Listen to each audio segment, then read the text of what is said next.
So I'm here on the Virginia Department of Health webpage where they have all kinds of stats. In particular, right now they have a lot with COVID-19.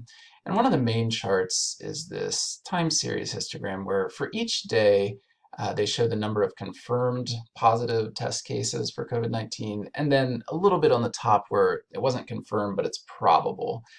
And then they also have this 7-day moving average. That's really what I want to focus on. How could we come up with this ourselves if we had a specific data set, and what does it actually mean? How does it help us? So this is for the entire state. I'm more curious at this moment about our particular health district that I'm in. So I'm going to go to data download and just grab the public use data sets. And I'm going to open a new spreadsheet and import this data. Should I click on upload, and this should give me the data that I want. I am going to replace the spreadsheet. Replace current sheet's a little safer. In this case, I only have one sheet in my spreadsheet, but if you have many more, this way it doesn't erase all the others. Okay, so we have this. The first thing I often want to do is just freeze that top row. That way I can scroll down as needed.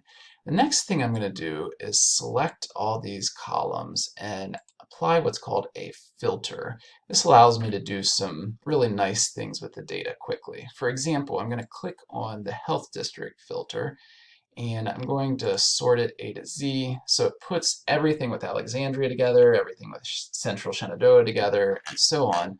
And then I'm going to go a step further after I sort it. I'm going to clear and then only select the one that I'm interested in right now, which is Central Shenandoah. Click OK. So notice that it just gives me the results for Central Shenandoah and nothing else.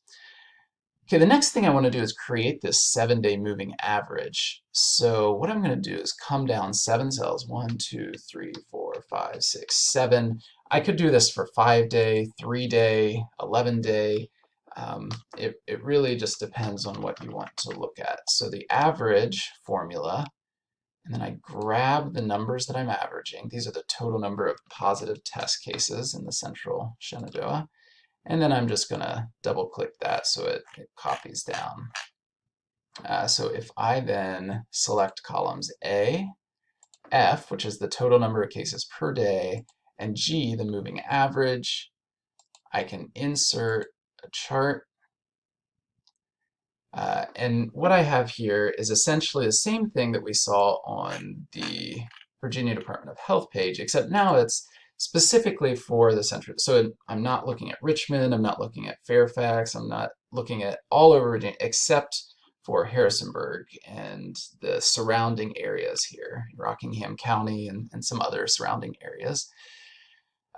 So the blue here is this line graph that tells us number of positive cases, and in reality we might change that to a this is probably a little nicer here where each day has its own bar. And then that red line is that moving average that we were looking at. Notice one thing is that this is the newest cases, and this is the audio's like, man, we've really eliminated it here. Okay, so what I'm going to do here is just sort A to Z, and that'll flip it around. So we see the oldest dates here, and then the most recent dates here, which is obviously the trend we would want to look at. It's not labeled. I would need to clean this up if I was going to use it for something. But a couple of things I want to point out. One, the day-to-day can be helpful in seeing very short-term patterns. However, if you look at this spike right here, if we were going day to day, we might get extremely panicked by that and think, okay, now it's going crazy out of control. In reality, this was an outbreak, I think, at Accordia, a senior citizen home, and they had noticed some cases. So they did widespread cases at that particular facility all at once, and that's what you're seeing happen here. So if we're thinking more the general health district overall, we might not want to put too much focus on that particular day of testing at Accordia, and that's what the red line. Notice that the 7-day, the average of the past 7 days, yeah, it goes up here a little bit, but it doesn't get crazily influenced by this. And it also, notice when we had this big dip right after that heavy day of testing, it doesn't falsely say, okay, we're done with it, we've pretty much eliminated, the cases are all gone.